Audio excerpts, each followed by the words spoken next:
어느 아침 새언니에게 연락이 왔습니다. 아가씨, 전데요. 혹시 통화 괜찮으세요?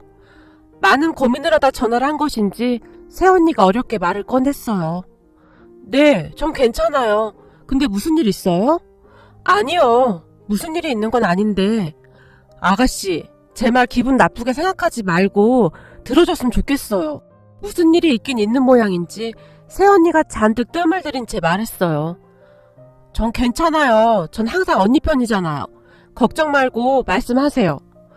아가씨, 다른 게 아니고 어머님 때문에 그러는데요. 우리 엄마요?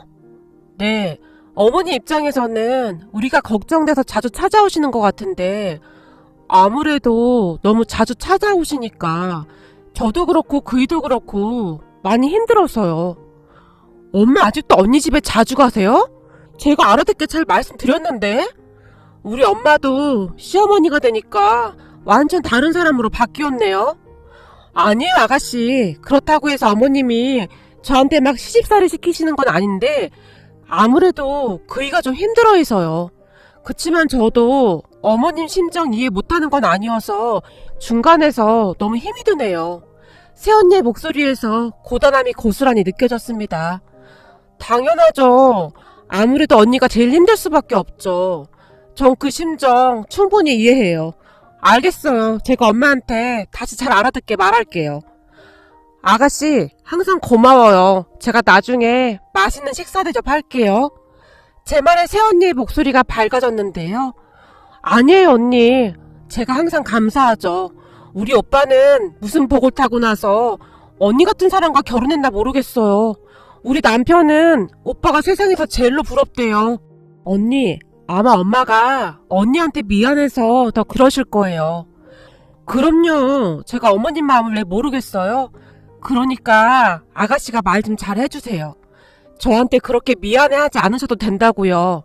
새언니가 밝은 목소리로 제게 다시 부탁했어요. 새언니는 워낙 밝은 사람이었기에 아무리 힘든 일을 겪어도 하루 이틀이 지나고 나면 덤덤해지는 그런 사람이었거든요.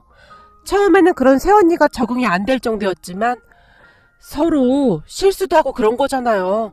그럴 땐 그냥 담아두지 말고 툭툭 털어버리자고요. 우린 가족이잖아요. 서로 조금씩만 이해하면서 그렇게 지내요. 라는 말을 할 뿐이었어요. 우리 부모님은 새언니에게 항상 미안한 마음이 가득했습니다. 그랬기에 엄마가 반찬이랑을 잔뜩 준비해서 오빠 집에 가곤 했는데 그 횟수가 지나치다 싶을 정도로 좀 많았거든요. 그런데 엄마가 오빠 집에 갈 때마다 새언니보다는 우리 오빠가 더 스트레스를 받곤 했는데요.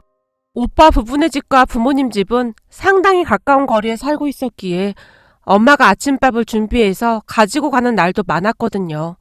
어느 날은 엄마가 아침 일찍 오빠 부부네 집으로 가셨답니다.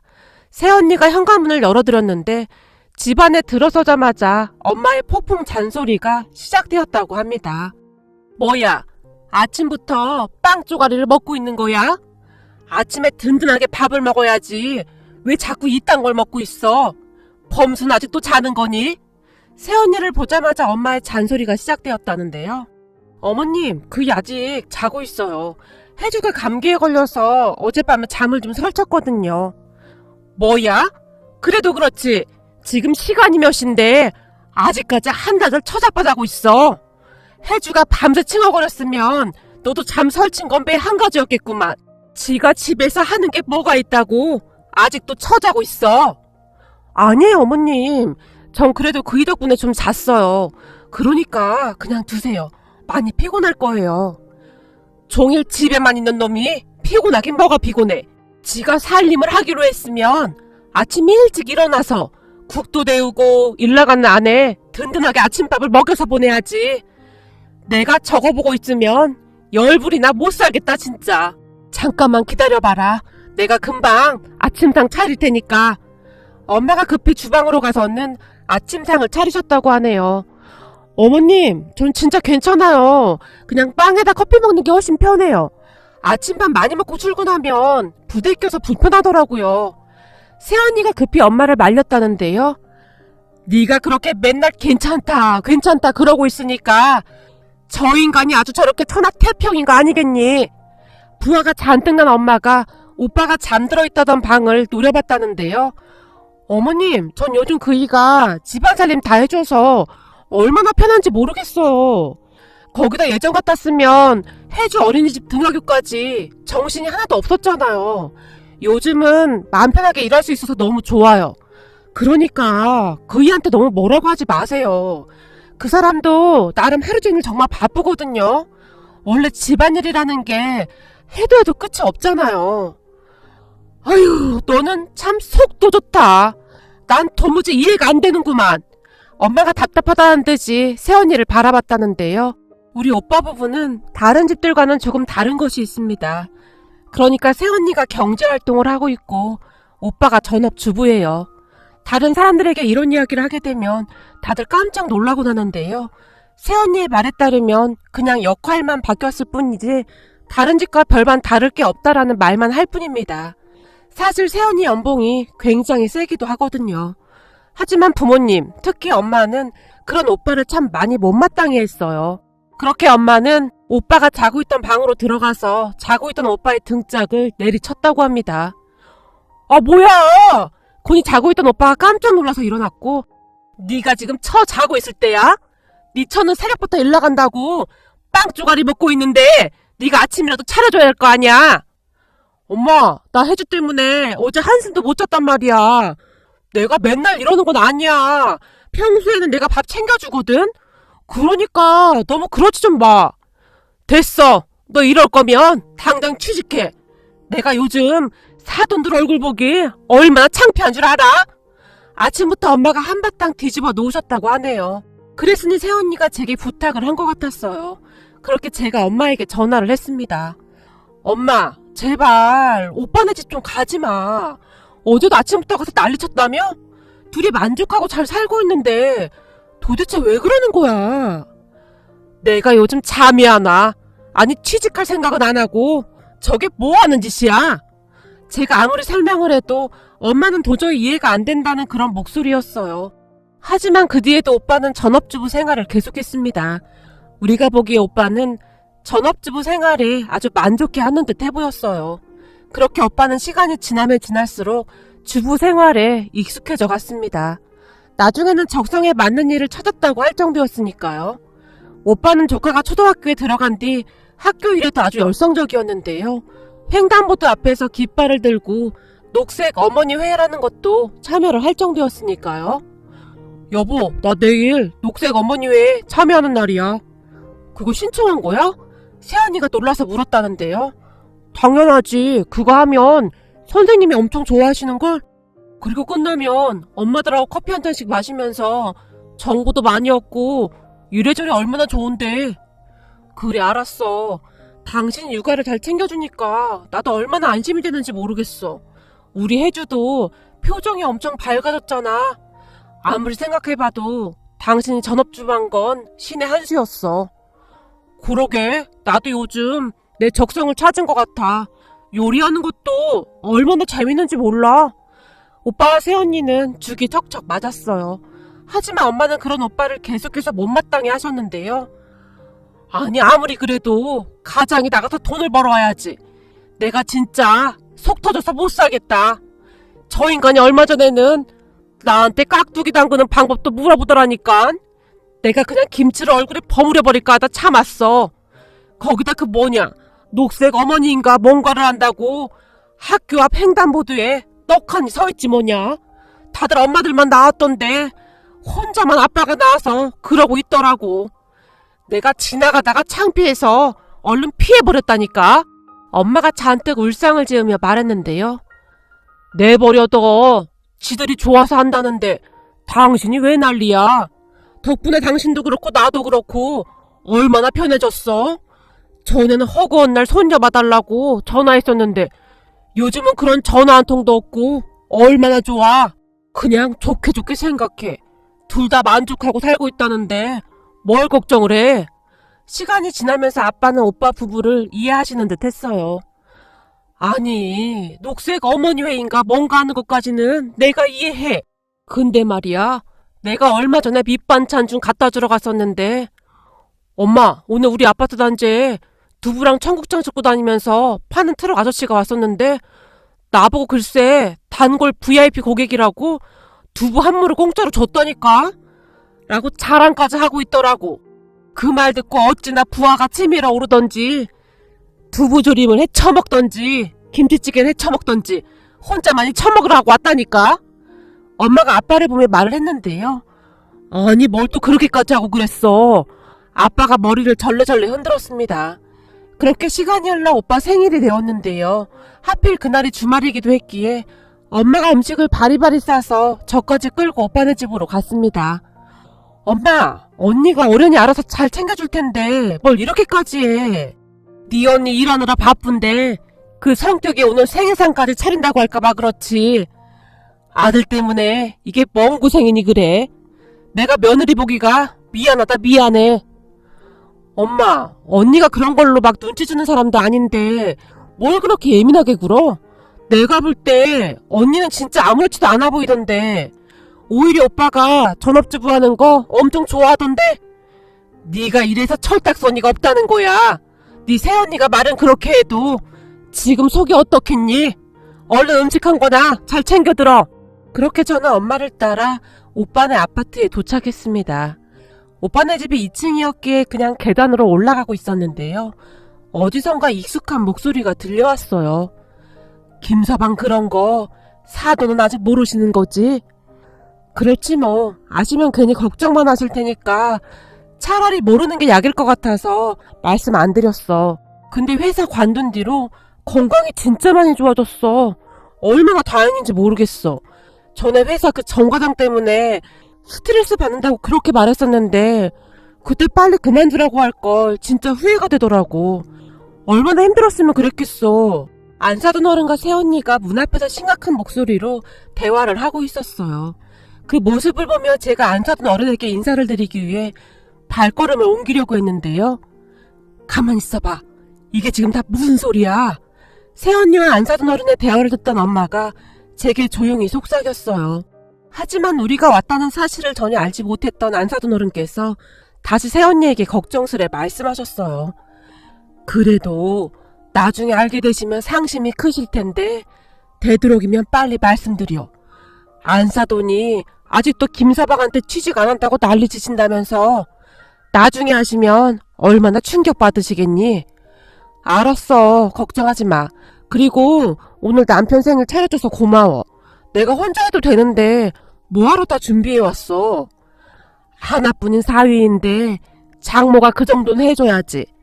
내가 김서방 좋아하는 갈비찜이랑 잡채 많이 갖다 놨으니까 실컷 먹으라고 해. 그리고 시간 되면 집에 한번 같이 와. 엄마가 김서방 몸보신 좀 시켜줄 테니까. 알겠어 엄마. 근데 사위 생각하는 것만큼 딸도 좀 생각해주면 좋겠네. 새언니가 장난스레 웃고 있었어요. 이거사, 넌 건강한 아는 타고났잖아. 넌 뭘 먹고 이렇게 튼튼하냐? 그때 우리 김서방 병원에 입원했을 때 내가 놀란 거 생각하면 아직도 오금이 저릴 정도야. 말을 끝낸 안사돈 어른께서 1층으로 내려오시는 것 같았는데요. 사돈, 그게 무슨 말씀이세요? 많이 놀라긴 하셨던지 엄마가 안사돈 어른을 보자마자 인사도 없이 따지듯 물었어요. 사돈, 언제 오신 겁니까? 안사돈 어른도 많이 놀라신 모양으로 순간 어쩔 줄을 몰라 하고 계셨어요. 어머님 아가씨, 언제 오신 거예요?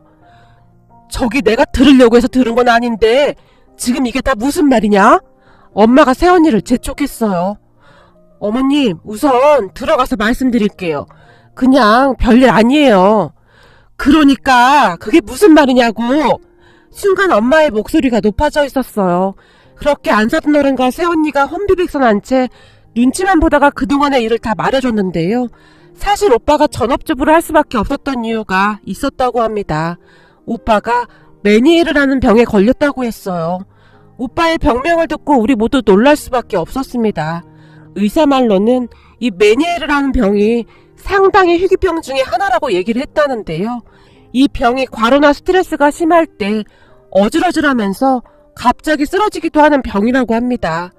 거기다 제때 치료하지 않고 관리하지 않으면 청력에 문제가 생길 수도 있다고 했어요. 하지만 꾸준히 치료하고 노력하면 일상생활을 하는데 큰 어려움이 없다면서 새언니가 별일 아니라는 듯이 말을 했어요. 아니, 멀쩡하던 사람이 갑자기 왜 이렇게 됐어? 엄마의 얼굴에는 당황스러움과 걱정이 가득해 보였어요. 그런 우리에게 새언니가 충격적인 사실을 말해줬는데요. 오빠가 다니던 회사에 정 과장이라는 오빠의 직속 상사가 있었다는데요. 그 상사가 오빠를 그렇게 못살게 굴었다고 하네요. 그냥 때와 장소를 가리지 않고 입에 담을 수도 없는 막말하는 건 아무것도 아니었고, 퇴근할 때쯤 일을 던져줘서 밤 11시가 넘어서까지 혼자 사무실에 남아서 일한 적이 한두 번이 아니었어요. 그 정 과장이란 사람이 자기 술 약속 있을 때면 억지로 남편까지 데리고 가서는 술자리 끝날 때까지 옆에 데리고 있다가 남편한테 정 과장 집까지 대리운전 시킨 적도 허다했대요. 그래도 가장이라고 그냥 꼭 참았더라고요. 그래서 병이 더 심해진 게 아닌가 싶기도 해요. 그렇게 새언니가 정 과장의 만행에 대해 이야기를 하기 시작했습니다. 새언니의 말에 의하면 정 과장으로 인해 오빠가 더 삐쩍삐쩍 말라갔다는데요. 정 과장이란 인간은 정말 비열하고 얍삽한 그런 인간이었답니다. 그러니까 상사들 앞에서는 굽신굽신하면서 온갖 아부를 다 떨어댔지만 밑에 직원들에게는 정말 함부로 하는 인간 말종이었다는데요. 원래부터 잘 참고 조용하던 오빠였기에 그냥 꼭 참았던 것 같았어요. 그러다 어느 날 정 과장이 오빠에게 본사에 올릴 기한지를 작성해서 가지고 오라고 했다는데요.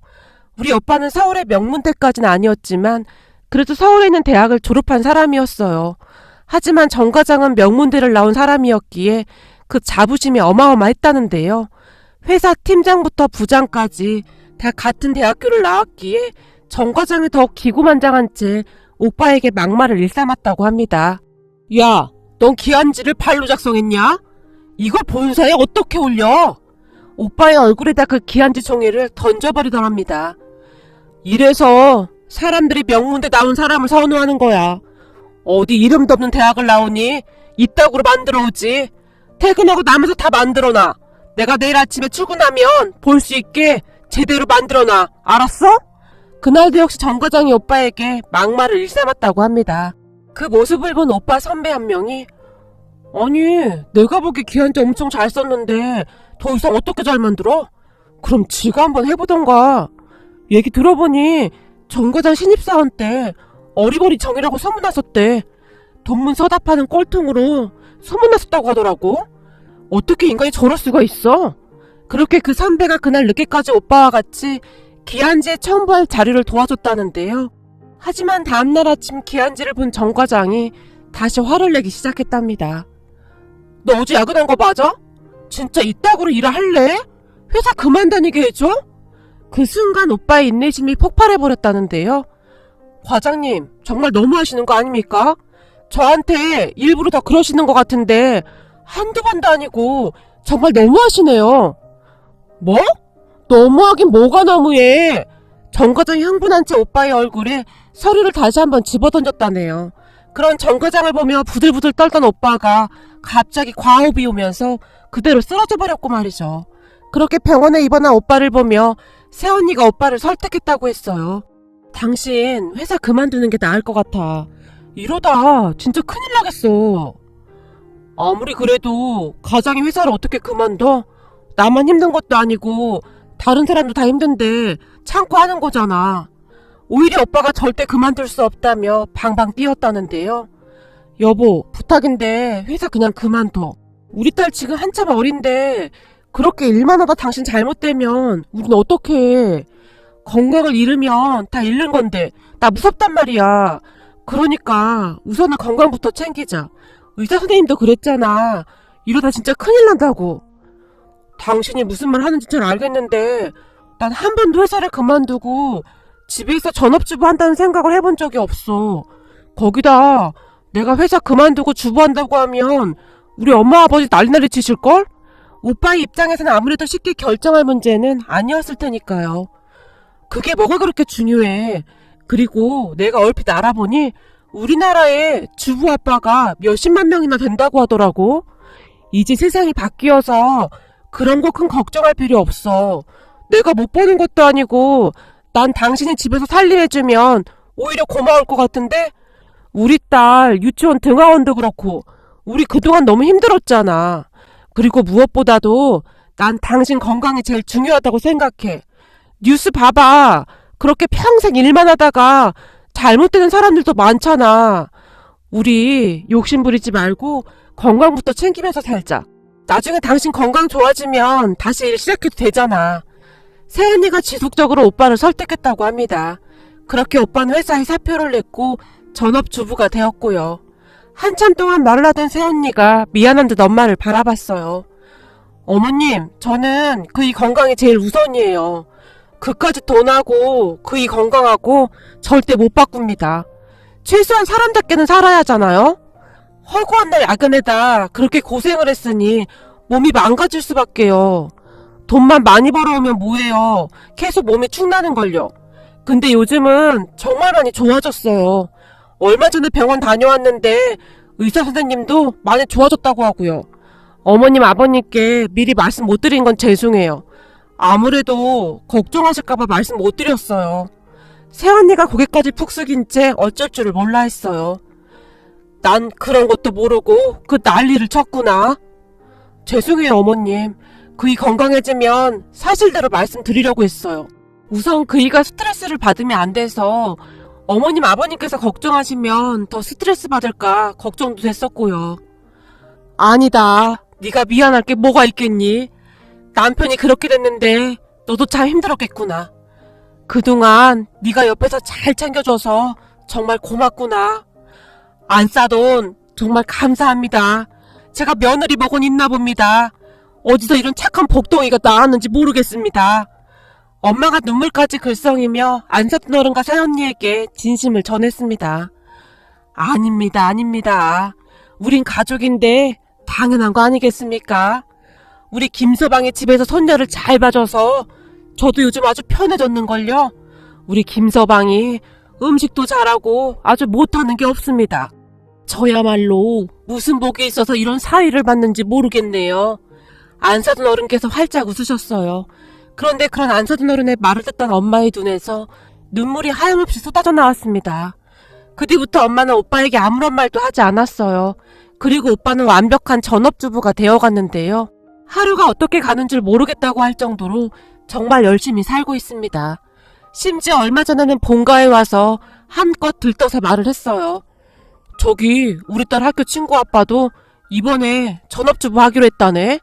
둘째가 태어나서 선택의 여지가 없었다는데 출산 휴직계를 쓰고 집안 살림을 좀 하다 보니 적성에 맞더래. 그래서 요즘 나한테 이것저것 진짜 많이 물어보면서 친해졌잖아. 오빠가 한껏 신나서 말을 할 정도였어요. 그러던 어느 날 정말 기가 막힌 일이 생겼습니다. 평소 오빠와 친하게 지내던 회사 동료 한 사람이 오빠를 찾아왔더랍니다. 최 대리가 웬일이야? 김대리, 그 미친 정 과장 지금 완전 큰일 났잖아? 왜? 무슨 일인데? 허구한 날 직원들 괴롭혀도 승승장구만 하더니 큰일 나긴 왜 큰일 나? 얼마 전에 신입사원 한 명이 들어왔는데 그 신입사원한테도 김대리한테 하듯이 그렇게 한 모양이더라고. 그랬겠지. 그 성격이 하루아침에 바뀌겠어? 근데 왜 큰일이 나? 그게 말이야. 요즘 신입사원들이 아주 대단하더라고. 그동안 정 과장이 한 짓을 다 녹음해서 지금 소송한다나 뭐라나 난리도 아니야. 뭐? 그게 무슨 말이야? 소송이라니. 오빠가 놀란 채 최 대리를 바라봤다고 합니다. 그 신입사원 첫 출근 날부터 빨간색 스포츠카를 끌고 와서 다들 수근거렸었거든? 알고 보니 그 신입사원 집이 아주 어마어마하더라고. 아버지가 의사라고 하는 것 같고 엄마는 대학 교수에다 작은아버지는 대형 로펌 변호사라고 하는 것 같던데 집안이 보통이 아니더라고. 정 과장이 계속 힘들게 하니까 변호사인 작은아버지의 조언을 받아서 아주 철저하게 준비했다나 봐. 그거 보면서 김대리가 생각나더라고. 김대리는 그걸 어떻게 다 참고 견뎠어? 그렇게 참고만 있었으니 병이 안 생길 수가 있나. 그 신입사원이 녹음한 거 들어봤는데 진짜 상상을 초월하더라고. 최 대리가 고개를 절레절레 흔들었답니다. 그렇긴 했지. 지금 다시 생각해봐도 정상적인 사람 같지가 않았어. 근데 그런 것도 처벌이 되는 건가? 녹음된 파일이랑 이것저것 자료 다 가지고 있더라고. 지금 본사 감사팀에 녹음한 내용까지 전부 다 투서 올렸대. 앞으로 아주 볼만할 거야. 최 대리가 의미심장하게 웃으며 말했다고 하네요. 그 뒤 어마어마한 일이 일어났다는데요. 최 대리의 말에 의하면 그 신입사원이 작정을 하고 준비를 한 모양인데요. 심한 우울감과 스트레스로 병원에서 진단서까지 떼서 정 과장을 고소했다고 하네요. 하물며 정 과장이 오빠에게 하듯이 똑같이 그 신입사원에게 대리 운전까지 시켰다는데요. 회식 후 잔뜩 취한 채 대리 운전을 하라는 정 과장의 말에 그 신입사원이 인내심의 한계를 느꼈다고 하는데요. 결국 뚜껑 열린 신입사원이 철저하게 준비를 하고 있었던 것이죠. 정 과장의 상습적인 폭언과 입에 담기도 어려운 그런 욕설들이 상해죄가 성립될 수 있다고 하더라고요. 거기다 그 신입사원의 얼굴에 서류를 집어던진 적이 한두 번이 아니었다고 했으니까요. 결국 정 과장이 회사에서 쫓겨나다시피 나왔다는데 정 과장의 만행이 회사에 다 알려졌다고 합니다. 그 뒤 정 과장은 회사까지 그만둔 채 그 신입사원에게 합의를 해달라며 빌고 또 빌었다는데요. 신입사원이 절대 합의를 해주지 않고 있다고 합니다. 그렇게 정 과장은 직장도 잃고 여기저기 일자리를 알아보고 있다고 하는데 아무래도 소송까지 걸려있고 하니 취업이 어렵다는 것 같았어요. 그러한 것을 보며 그냥 참고 넘기는 것만이 능사가 아니라는 생각이 들었는데요. 그동안 오빠가 고생한 것을 생각하면 너무나 마음이 아팠거든요. 하지만 현재 오빠는 전업주부 생활에 아주 만족하고 있답니다. 그 뒤로는 키우고 있던 반려견과 함께 일상생활을 유튜브에 올리면서 잘 살고 있습니다. 생각보다 수입도 괜찮은 것인지 얼굴에 생기가 가득하네요. 요즘은 엄마한테 김치 담그는 법까지 배우고 있는데 그러한 모습들까지 유튜브 영상으로 만들어서 올리고 있습니다. 엄마도 즐겁게 촬영하고 있는데요. 수입이 나올 때마다 엄마에게 용돈도 짭짤하게 드리고 있어서 요즘 엄마도 신바람이 나셨네요. 이제는 우리 오빠의 건강도 많이 좋아져서 얼마나 다행인지 모르겠습니다.